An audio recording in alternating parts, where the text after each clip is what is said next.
Jornadas Internacionales de Acceso a la Información.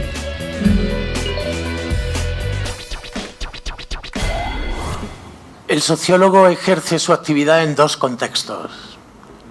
Un microcontexto cerrado, cuyos dos polos son la institución académica y el mercado, en el que su objeto es el discurso sociológico, la mercancía que negocia y de la que extrae un valor de cambio, y en el que se enfrenta con otros sujetos en la negociación de esa mercancía. Y un macrocontexto abierto, la sociedad global, en el que su discurso puede tener un valor de uso, positivo, negativo o neutro, según contribuya de forma positiva, negativa o sea indiferente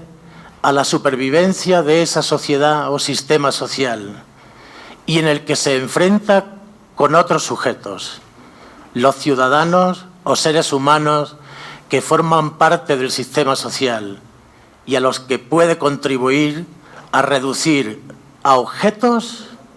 o meros sujetos del enunciado,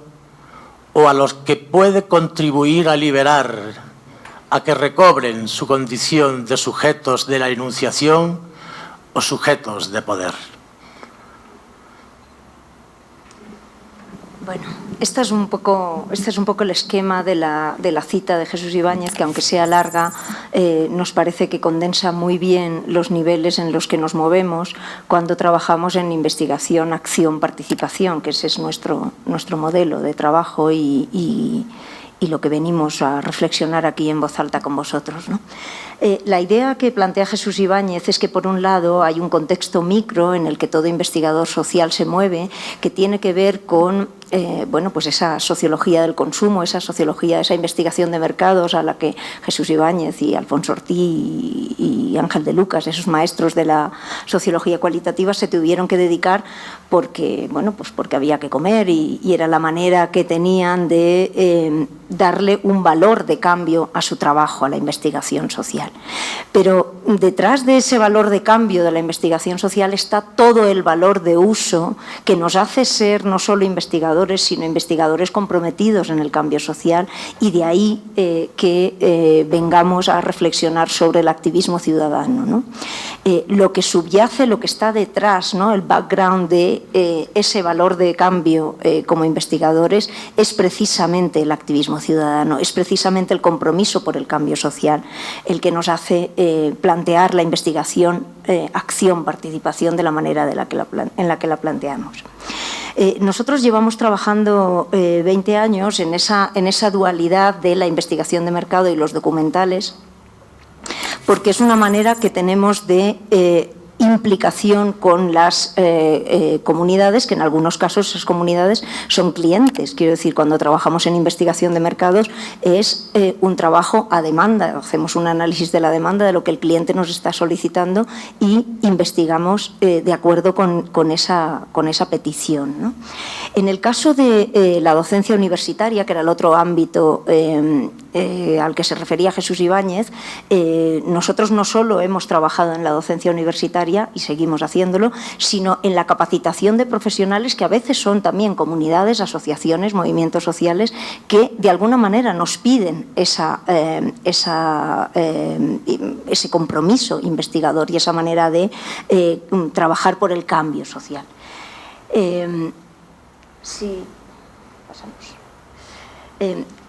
Si nos centramos en poner cada uno de los ejemplos de este tipo de investigaciones,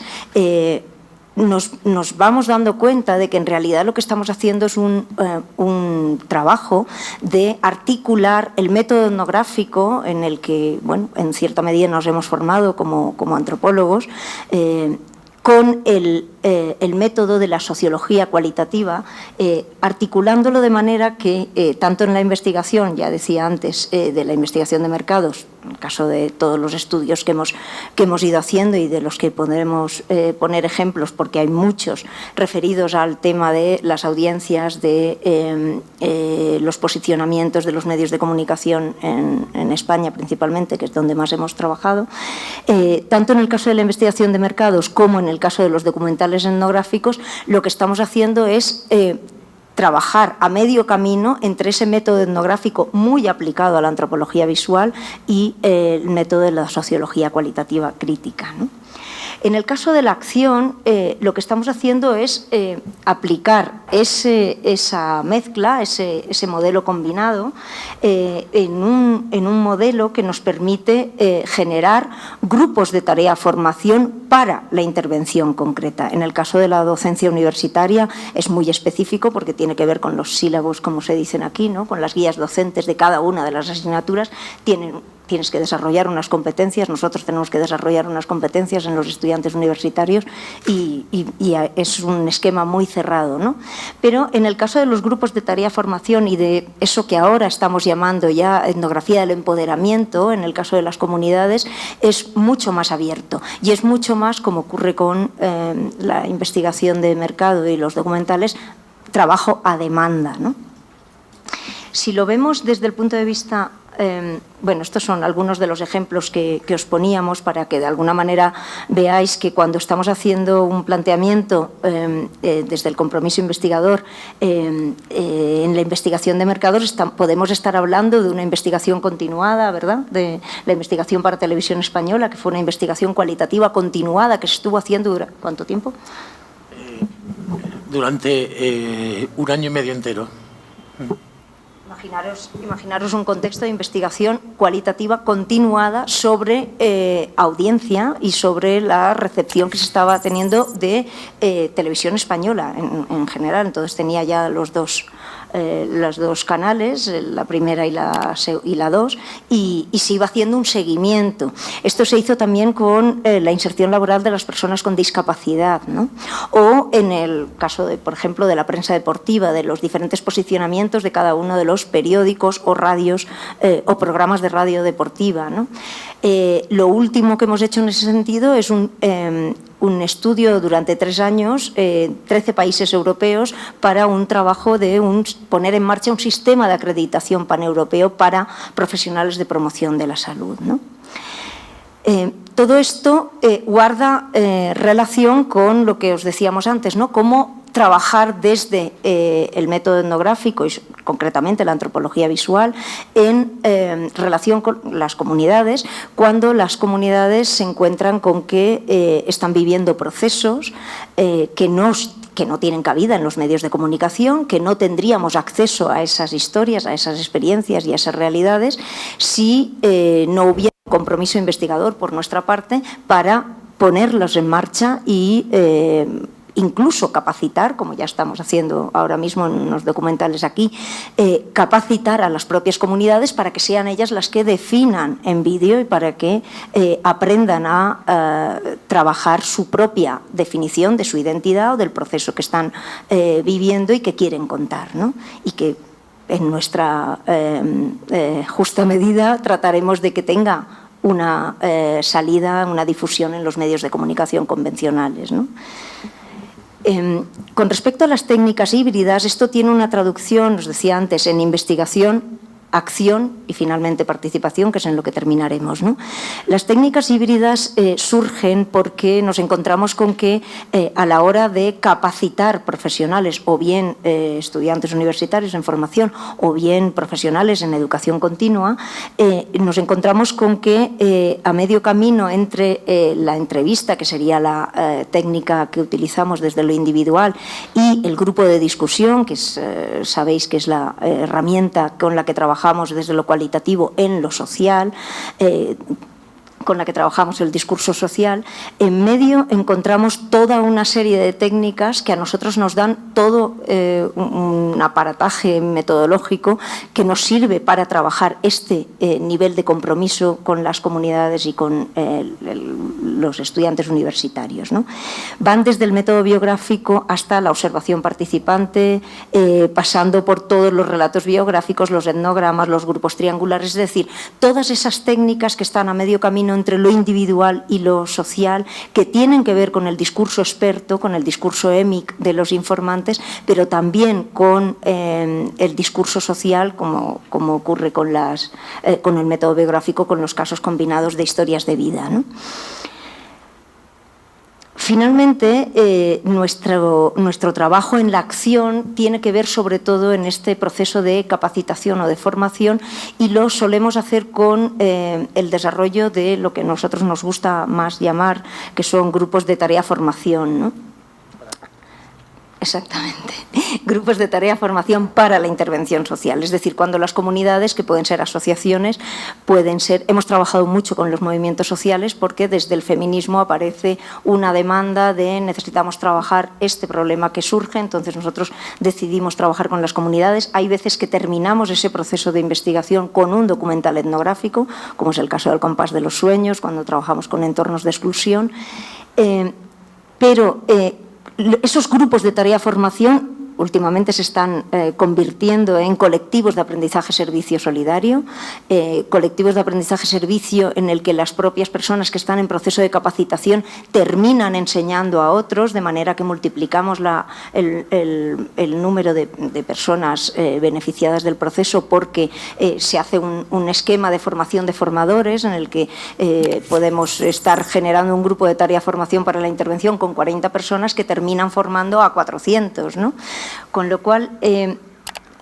esta sería la parte de la acción, y finalmente llegaríamos a lo que tiene que ver con la participación, que esto voy a dejar que sea Vito, mi compañero, el que os lo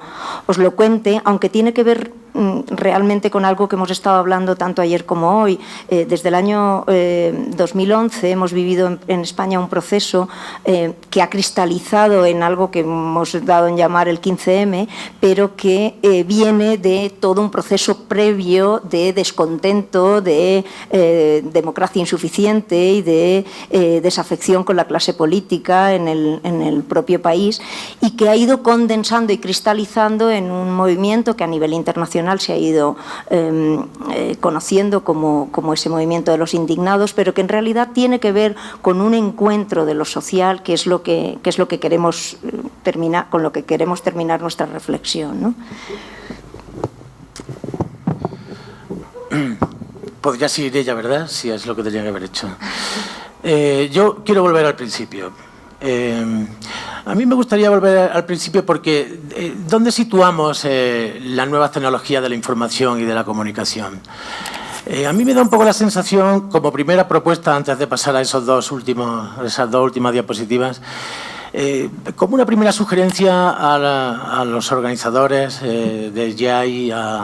y yo creo que en general a todos los docentes, a todos los investigadores, ¿dónde nos situamos en nuestros análisis de las tecnologías de la información y de la comunicación? ¿En el valor de cambio, o sea, como modo de ganarnos la vida, como modo de incrementar el discurso experto científico, el discurso para los clientes, en este caso las grandes compañías que manejan los medios de la tecnología de la información y la comunicación? ¿O nos situamos más en un valor de uso, que yo creo que está siendo la apuesta en general de activismo ciudadano, de conocimiento horizontal, de un estudio o de un fomentar el activismo ciudadano, ¿no? Pero sí me gustaría lanzar esta pregunta que yo creo que hace falta seguir reflexionando. ¿Dónde nos situamos como estudiosos, como investigadores, como usuarios también de las tecnologías de la información y de la comunicación? ¿En el contexto micro en el que nos ganamos la vida o en el contexto macro o de valor de uso donde realmente estamos fomentando un cambio social? Un cambio social horizontal, un cambio social que surja desde la ciudadanía. porque lo que hemos estado, algunas cosas de las que hemos estado escuchando acá, de quejas, yo creo que razonables, de que la juventud no tiene compromiso político, de que la red y las tecnologías de la información y la comunicación se utilizan en la mayoría de las veces para reproducir esas prácticas que nos condenan de alguna manera, ¿no?, a estar instalados en modelos sociales, en prácticas sociales que van en contra de nosotros mismos, la crítica, la persecución, la sorna, o la utilizamos y estamos más en un activismo político como ha sucedido en el movimiento del 15M. O sea, la reflexión es: ¿estamos utilizando las tecnologías de la información y de la comunicación como una forma de ganarnos la vida y como una forma de reproducir realmente el esquema social vigente, o le queremos dar una dimensión de valor de uso y, por tanto, fomentar el cambio social? Desde ese punto de vista, creo que se puede entender ahora mejor que lo que ha sucedido en el 15M en España ha sido una utilización espontánea, entre comillas, de la juventud, que utilizando lo virtual, las nuevas tecnologías de la información y la comunicación han dado un paso para trasladar lo virtual a lo real, a la ocupación del espacio público, a las asambleas. Entonces, familiarizándose con lo extraño, o sea, familiarizándose con las nuevas tecnologías de la información y la comunicación y extrañándose de lo familiar, o sea, intentando relativizar esa aparente apatía política que tienen los jóvenes, se ha producido un movimiento muy interesante que ocupa justo el espacio intermedio que hay entre lo real, la realidad, esta práctica carnal, corpórea,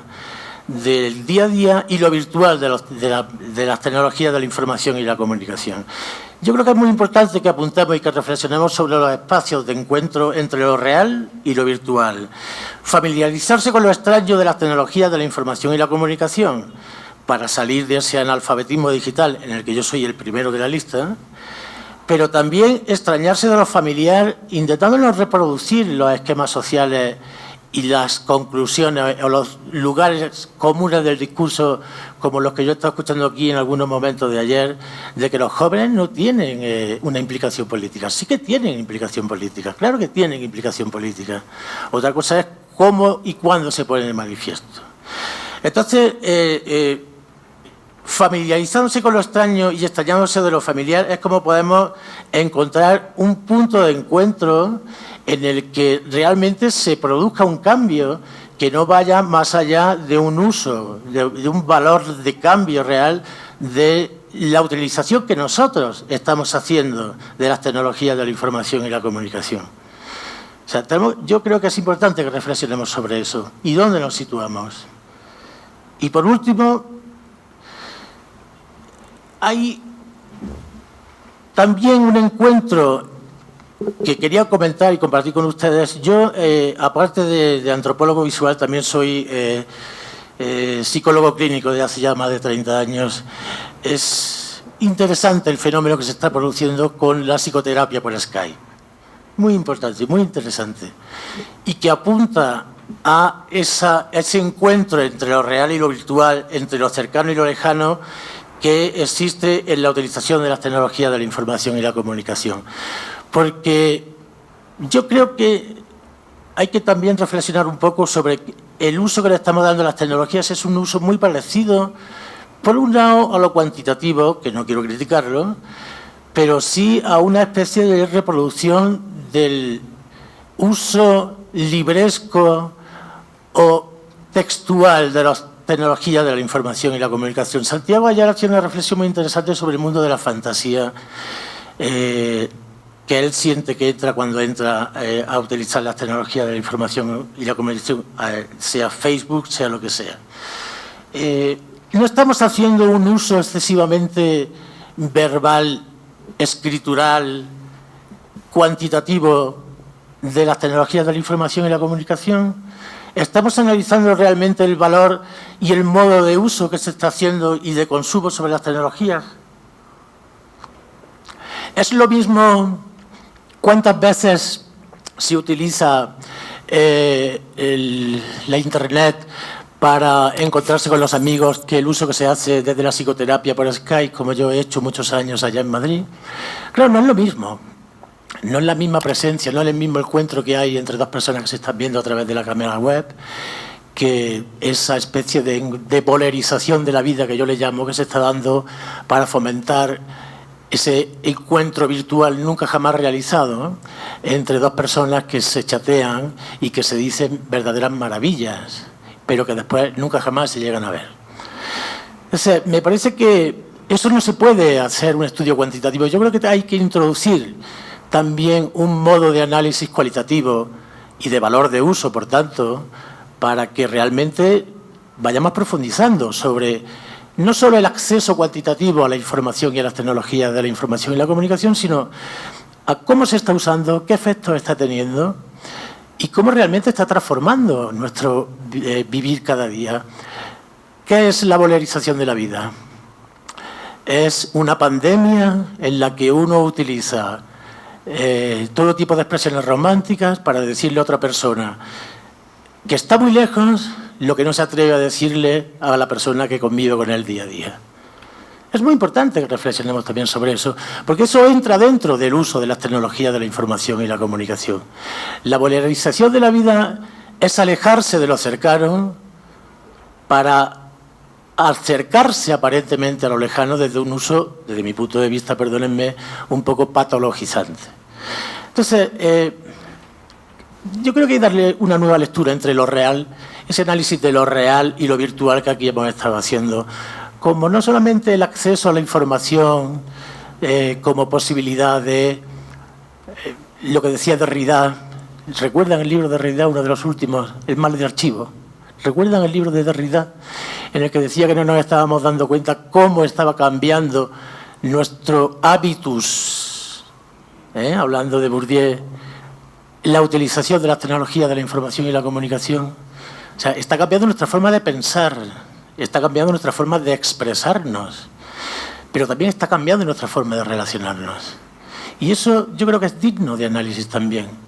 Es muy importante. Yo soy consciente que hay muchas personas que, si no fuese por las tecnologías de la información y la comunicación,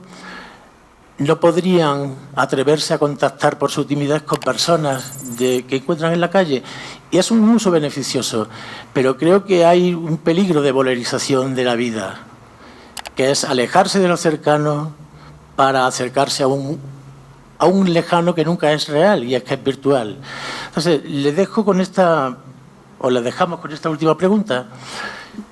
Desde el activismo ciudadano, ¿cuál es el ambiente virtual para un acceso consciente a la información?